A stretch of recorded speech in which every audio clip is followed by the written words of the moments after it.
جنازہ ہے اور آپ اہل صحابہ کو کھڑے ہوئے ہیں صف بنا کے، تو عمر رضی اللہ عنہ سامنے آ کے کھڑے ہو جاتے ہیں، یا رسول اللہ آپ کو پتہ ہے یہ کون ہے؟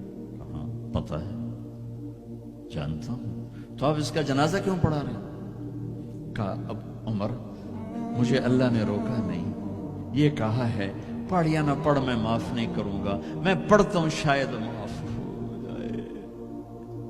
پھر کہا میرے اللہ نے کہا ہے 70 دفعہ بھی تو ان کے لیے دعا کرے گا تو معاف نہیں کروں گا۔ میرے نبی نے کہا اگر میرا اللہ یہ کہتا کہ تو اس کے لیے اگر 70 دفعہ دعا کرے گا تو میں معاف کر دوں گا، تو میں اس کے لیے 70 دفعہ دعا کر دیتا۔ تم نے کیا کرتا؟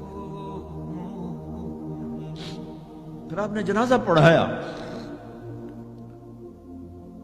آپ پیچھے پیچھے قبر میں دفن تک گئے تو اس کو قبر میں اتار چکے تھے، آپ جب پہنچے آپ نے کہا باہر نکالو، باہر نکالا گیا، سب کے سامنے منہ سے اپنا تھوک نکال کے اس کے منہ میں ڈالا، شاید بخشش ہو جائے۔